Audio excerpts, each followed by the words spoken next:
There's something inherently terrifying about being asked to stand up in front of a room and tell people how to do something. You look out over a sea of faces and you wonder, am I really qualified to be doing this? Do I know what I'm talking about? Is someone in this room smarter than me? Shouldn't they be up here? No matter how many times you get up here to speak, no matter how comfortable you are, you can't really shake that feeling in the back of your head. And I've definitely done it a lot. By now, I've spoken over 40 times at tech and design events, and I'm often teaching a particular skill or philosophy to the audience. That's intimidating on its own, but at least I have a fallback of doing research, finding other industry leaders who support my viewpoints, and pointing at their smart words on the screen alongside my own. Their words provide social validation and justification for what I'm saying. It's like a credibility life hack. But that's not what I'm doing here, because all of that stuff is what you're going to be hearing about for the rest of the weekend. No, I'm supposed to be up here being inspirational. I'm supposed to talk to you about how to replicate my success in the field of WordPress design and development. Success? Sure, I guess. I'm literally supposed to stand here and just talk about myself to all of you. And that's honestly the worst. Come to think of it, why is that the worst? Why is that worse than getting up here and talking about ideas or processes or techniques? Why do so many of us hate to talk about ourselves? Probably because it sounds an awful lot like self-promotion. Maybe even worse, it sounds like sales. That word, sales. Ooh. It makes creative or technical people like us kind of uncomfortable, doesn't it? It sounds so disingenuous, even a little slimy. What do you picture when you hear the word salesperson anyway? What do you picture when you're told to sell yourself? Many of us have probably already formed a negative mental picture of a person we don't want to be. Often, we picture boastfulness at best and manipulativeness at worst. And partly that's from experience. I mean, I've been to my share of networking and business events, and I've met those people, you know the ones, who only seem to be there to get ahead, grease palms, and present their business or business card or pitch to as many people as they can force to listen to them, right? It's this prototypical image of a salesperson, the person who talks at you rather than with you, that makes creative people shy away from the concept of selling altogether, claiming to hate self-promotion. And this image tarnishes the entire concept of networking because we assume that it's all about ourselves. What can other people do for us? How can we use other people to further our own careers? Perhaps we think that sales feels slimy and selfish because with that attitude, it is selfish. But obviously, the most successful people I know are masters at selling. They're business owners and product developers, they're speakers and innovators, they're creating and shaping the software I use every day. They present at events and conferences, and everyone knows who they are. Many of these people are in the room right now, and you'll be hearing from them later today and tomorrow. But one thing you'll notice is that these people are not the ones who run around trying to tell everybody all about themselves. And interestingly, they're also not necessarily hidden away from the crowds, like delivering grand words on a stage and then retreating back to their VIP areas. They're the ones sitting in an inviting circle in the courtyard telling stories, maybe not today because it's raining, but hypothetically. They're the ones working patiently alongside a new developer, helping them debug a coding problem. They're the ones answering strategic questions for a new business owner who's just getting their foot in the door. They're the ones inviting you to dinner or lunch or coffee, sitting down with you, being genuinely interested in what you have to say and having a conversation. They're the ones that genuinely want to know about you, what you're good at, what you struggle with, what you're looking for. They're the ones going out of their way to mentor new talent, answer questions, and grow the next generation of successful entrepreneurs and empowered clients. That's not to say these people don't care about winning their own clients or gaining business for themselves and their company, or that they have a naive view of the marketplace. Successful people do care about the bottom line. They care about themselves, and they understand that they need to be able to differentiate themselves from their competition. But they also know that selling isn't always about sales. The reason is simple. Business, at its core, is about people. A sustainable business is built by fostering meaningful, genuine connections with people and helping people succeed. These industry leaders have been able to achieve what they have because they are generous connectors, collaborators, and problem solvers. Yes, they are smart, but more importantly, they are helpful. To repurpose a popular saying, tell a person about yourself and they'll remember you for a day.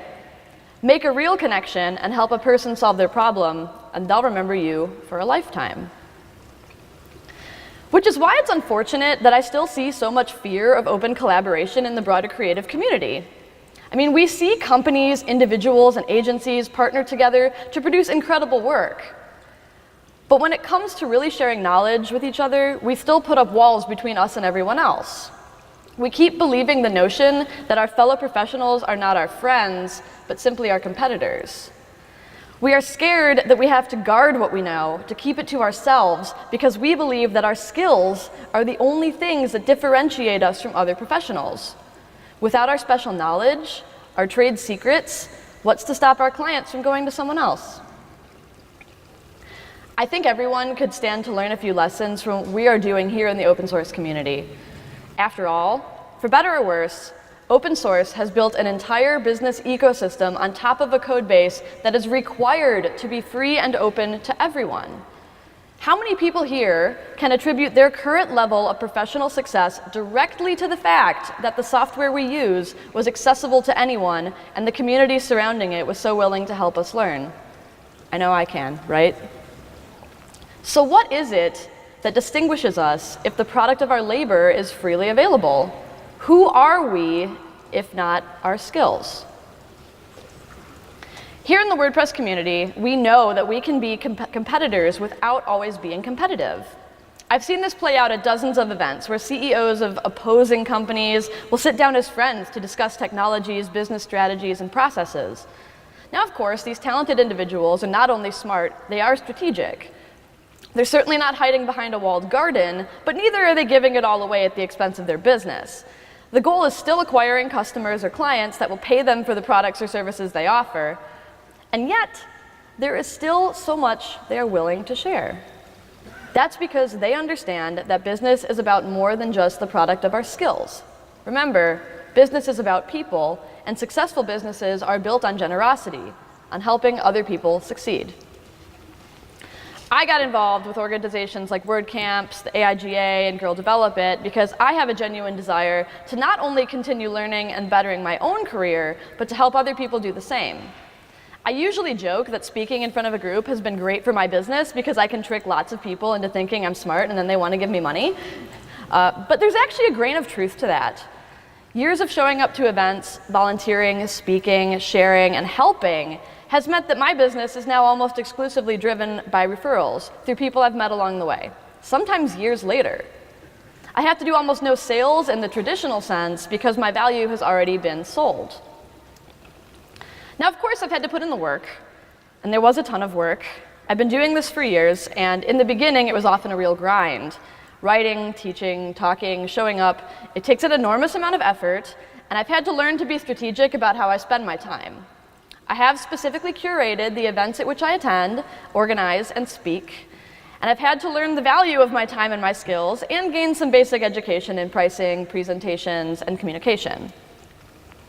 I understand that continuing to learn is a crucial part of success, and that sharing that knowledge helps to position me as an expert in my field. After all, my field is continuously reinventing itself, and I need to keep up to date on technology, best practices, and a whole host of other fields tangential to my own in order to continue to offer value to my clients. And on top of all of this, I have to actually deliver on the promises I make at a level that matches the things I talk about. This means I need to account for not only the skills I need to make it happen, but allowing myself the time and mental energy to actually do a good job on my work.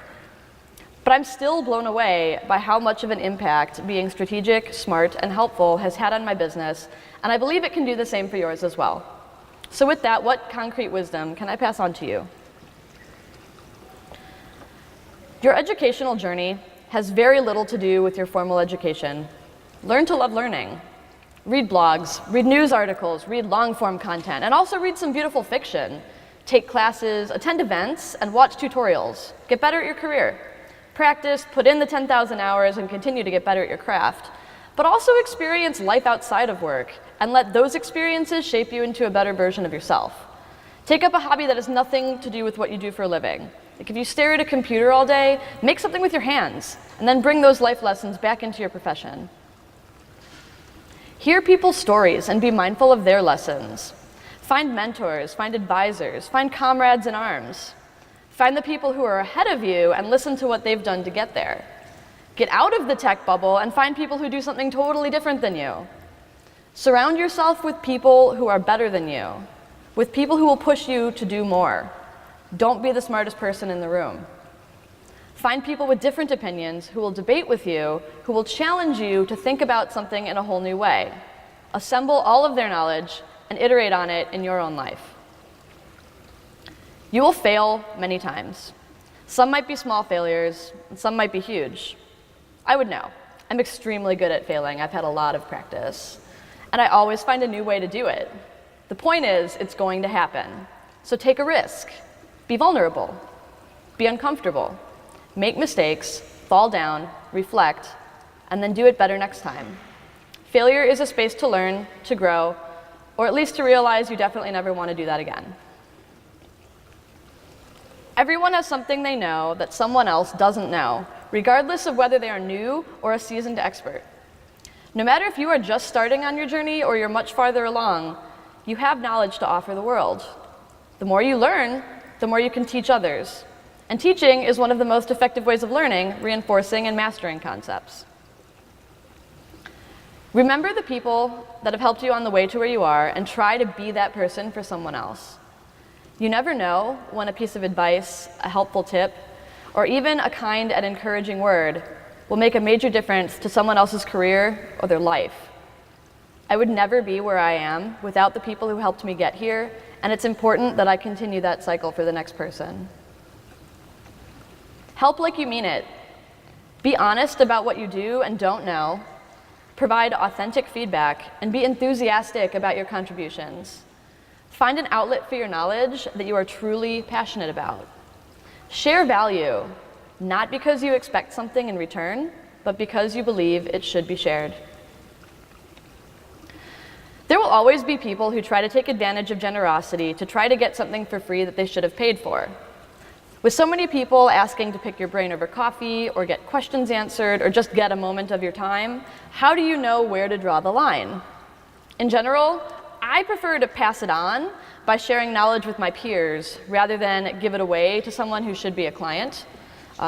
Whether this is mentoring someone coming up behind me in my field or helping a colleague with a question or a small request, I'm happy to give my time to the people who work alongside me. The exception to the prior rule is at events like this, where I have pre-volunteered to share technical or creative knowledge with people outside my industry, and there is a clear boundary between my time here and my professional time.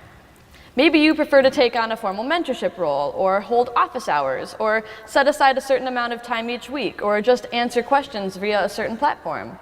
Whatever it is, the important thing is to find your boundary and own it. You can't give anything from a well that's empty, and you won't find success if you don't take time to recharge. When we're first bitten by the generosity bug, sometimes we can get swept away in how good it feels to be a helper, and as a result, we find ourselves overcommitted, stretched far too thin, and our performance in all parts of our life suffers as a result. Sometimes, the truest form of self-care is simply being able to say no. If you take away nothing else from this talk, remember this. We are all elevated when we exchange knowledge and build relationships, whether that's with the people we do business with, the people we meet at events like this, or even just the random people we strike up conversations with on the street. If you make the choice to be smart, helpful, and strategic, then you will almost certainly be successful. And if we all decide to share these values together, the world will be a more open, collaborative place. Thank you.